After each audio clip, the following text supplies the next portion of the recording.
5 reasons to avoid people with marine spirits. A wake-up call for the spiritually aware and the emotionally wounded. There are some people whose presence in your life feels like a ripple. But if you look closer longer, it's not just water. It's a wave with weight. A current pulls you from everything you used to stand strong in. This isn't about judgment. This is about spiritual awareness. Because not every person is simply a person. Some are portals, carrying spirits that don't just want your friendship, your love, or your loyalty. They want your peace, your purpose, and if allowed, your destiny. These are the people influenced by marine spirits, spirits of seduction, confusion, and manipulation that operate beneath the surface, just like the ocean they mirror. Beautiful, beast, and dangerous if you go too deep without discernment. Let me show you 5 reasons why you must be careful who you let in your boat, because not everyone's presence helps you float. 1. They don't walk with you. They pull you under. People influenced by marine spirits often don't come to build. They come to bind. They appear as calm waters, attractive, comforting, maybe even spiritual. But under the surface, they carry motives wrapped in charm. They say the right things. They move like healing, but they leave you gasping, drowning slowly in emotional confusion, soul ties, and silent torment. Have you ever met someone and felt a strong, almost magnetic connection, but soon after your life started unraveling? Your prayer life dropped, your joy faded. You started second-guessing your own instincts? That's not just coincidence. That's a current you didn't recognize at that time. They're like the ocean on a windless day, still enough to invite you in, deep enough to lose you if you stay. 2. They drain you spiritually without you noticing. Marine spirits are energy thieves. They don't just take your time, they take your clarity. They leave you spiritually exhausted, emotionally foggy, and mentally disoriented. The kind of tired that sleep can't fix. The kind of lost that maps can't guide. And by the time you realize you haven't prayed in weeks, that your peace has been on pause, that your purpose feels diluted, it's already rooted. You're not lazy. You're not backsliding. You've just allowed a connection that acts like spiritual malware, quietly running in the background, draining your power. Ephesians 6:12. We wrestle not against flesh and blood, but against principalities, against spiritual wickedness in high places. 3. They confuse you into doubting what you once knew with confidence.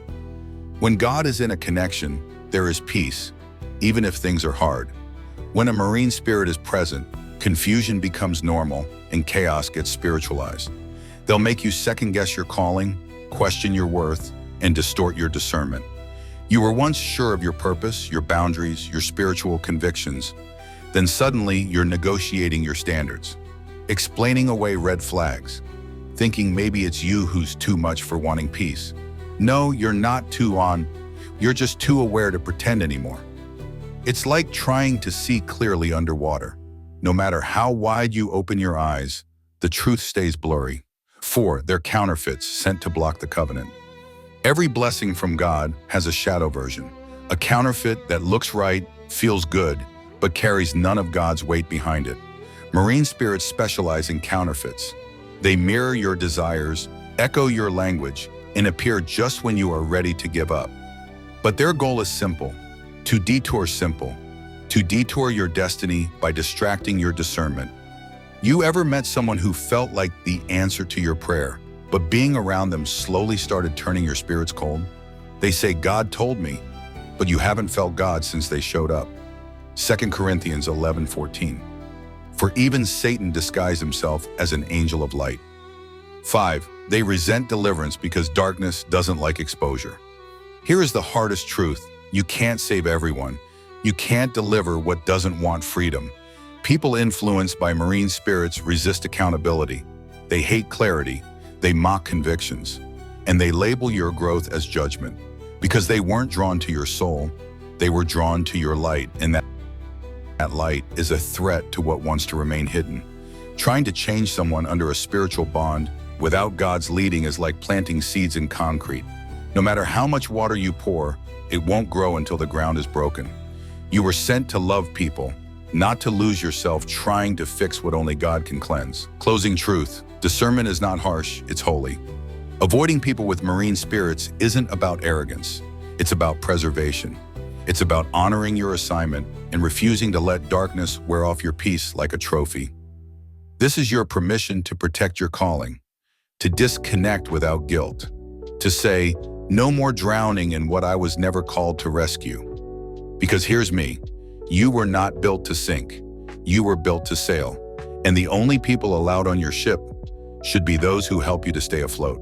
If this message opened your eyes, drop this in the comments. Lord, sharpen my discernment. Like this video, share it with someone who's battling spiritual confusion. Subscribe for more truths that protect your peace and feed your faith.